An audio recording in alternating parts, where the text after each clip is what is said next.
ど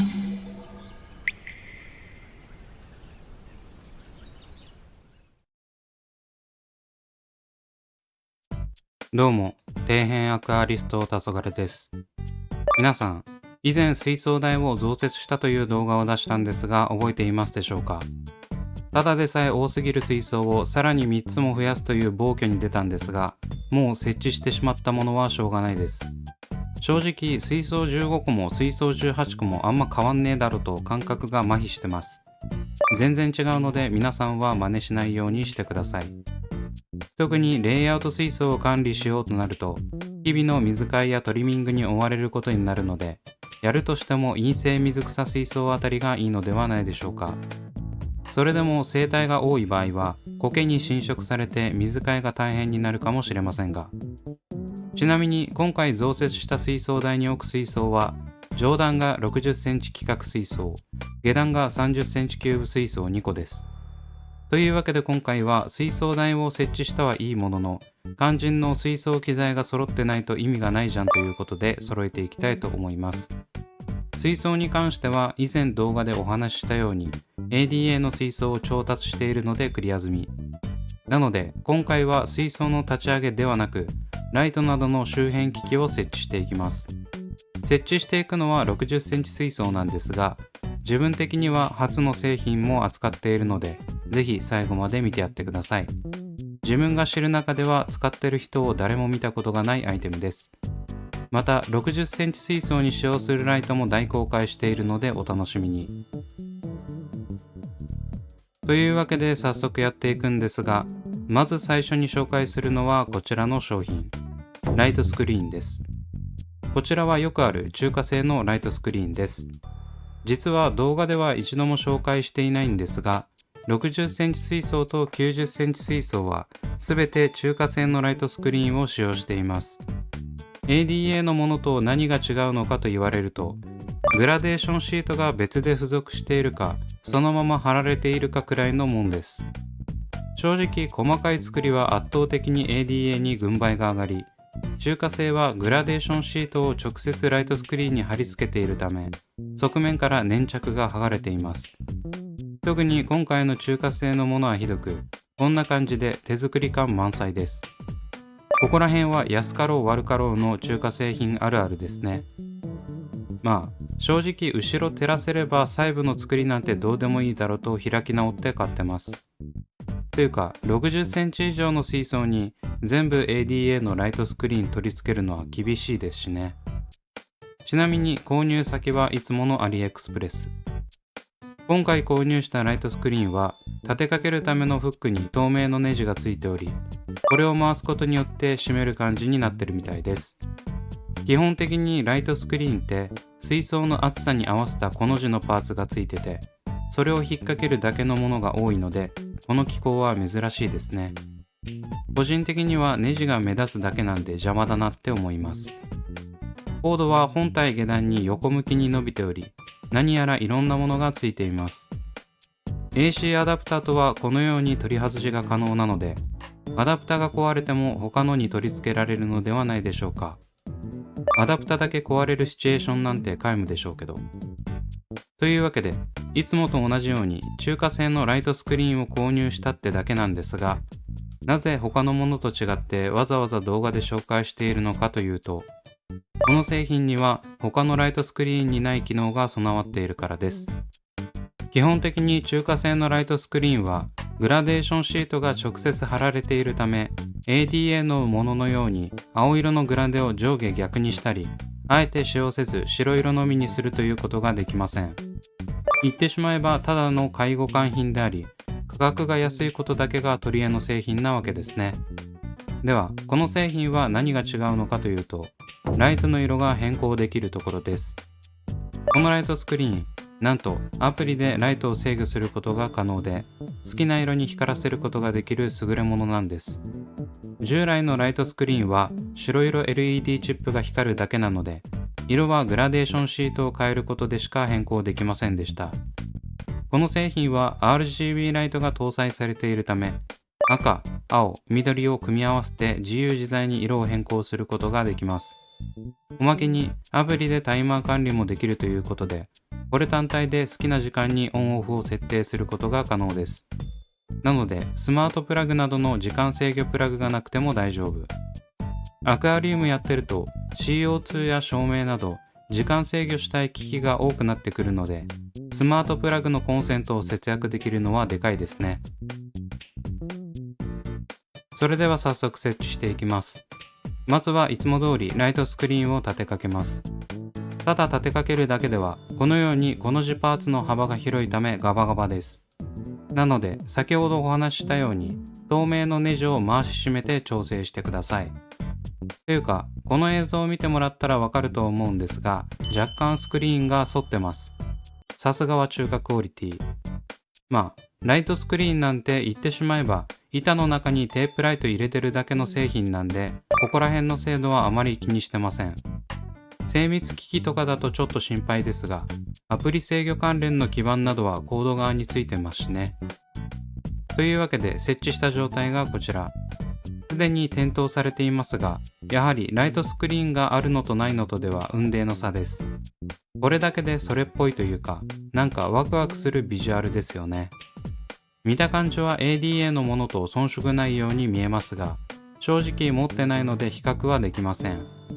おそらく品質は圧倒的に ADA だと思うので、細部まで見たら比較するまでもないクオリティ差があると思います。それでは正面から見た状態で見ていきましょう。スイッチオン。画面がちらついてて申し訳ないです。現在点灯しているのは通常の白色状態で、グラデーションシートのおかげで下から上にかけて徐々に青色になっているように見えます。ただ見てもらったらわかると思うんですが、下段に点灯していない部分が1センチほどあります。これは強度を保つために厚めの支柱を用意しているのか、中に何か入っているかのどちらかだと思いますが、詳しくはわかりません。そしてこのライトスクリーン、実は高さが35センチしかなく、下段1センチ尺が足りてないです。ということは先ほどお話しした点灯していない1センチ分と足りない尺1センチ分、合わせて下段部分2センチが光らないということになってます。ここら辺は正直低照を敷けば速攻で見えなくなりますし、そこまで気にしなくていいと思うんですが、ちょっと残念ですね。というわけで一通りこの製品の難点をお話ししたところで、肝心のアプリ制御に入っていきたいと思います。まず一つ目の機能は、このようにライトの色を自由自在に変更することができるところです。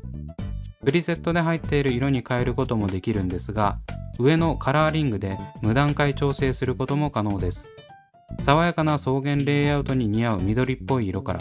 夕焼けを模したオレンジ色など、様々なシチュエーション、レイアウトに柔軟に対応できるのはすごいですね。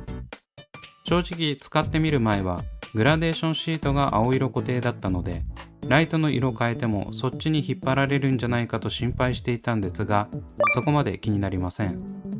ただ白色じゃない色で発光させる場合は青色が混ざって暗くなるので、下が明るく上が暗くといった感じになります。それでもこれ一つで自由自在の色に変化させられるのは魅力的ですね。適当に貼られてるグラデーションシート剥がして運用すれば、もっと幅広い活用方法が模索できそう。自分はめんどくさいのでしませんが。光量もアプリで変更することができるのも地味にいいですね。そして中華製品特有の謎モードがいっぱい搭載されています。自分はこのモードすべてを通称パリピモードと呼んでいます。おそらく使うことはないと思いますが、水槽部屋でパーティーをする方は使用を検討してみてはいかがでしょうか。他にも音楽に合わせて色が変わるモードやマイク入力で色が変更できるモードなどがあります。正直この2つに関しては試してすらいないので全容は明らかになっていませんが、自分にはわざわざ声でライトスクリーンの色を変えるシチュエーションが想像つかなかったので許してください。最後はタイマー機能。月曜から日曜のオンオフを選ぶことができます。ちなみに曜日ごとにオンオフを作動させるかが選べるだけで、曜日ごとに違う時間帯に切り替えができるわけではないので注意。というわけで誰も使ってる人がいないであろう RGB ライトスクリーンの紹介でした。個人的には中華製品の中では気に入っているんですが、壊れた時のアフターサービスはゼロなので人にはお勧めできないですね。そそんな感じでライトスクリーンを設置することができたので、続いては肝心の水槽用ライトを紹介していきます。それがこちら、アクアフレア UVA T90RGB。こちらはだいぶ前に紹介したカプラアクアさんのところで取り扱っている高性能 RGB ライトです。詳しいスペックなどが知りたい方は概要欄の商品レビュー動画を参照してください。このライトは日本国内の正規取扱店がカプラアクアしかないウィークアクア製の RGB ライトで、自分が毎回推しているメーカーです。正直 RGB ライトなので価格は高めですが、国内で取り扱いのある RGB ライトと比べるとコスパ最強だと思います。国外製品はアフターサービスやマニュアルがなく、詳しい人しか使えないイメージがありますが、カプラさんのところで購入すれば手厚いアフターサービスとしっかり日本語化されたマニュアルもあるので安心感が違いますね。わからないところがあればすぐに LINE で質問もできるので、 RGB ライトをどこで買えばいいか迷っている方はカプラアクアおすすめです。このライトはスポット型ライトでは類を見ない高性能さで、60センチ水槽をこれ一つでカバーすることができます。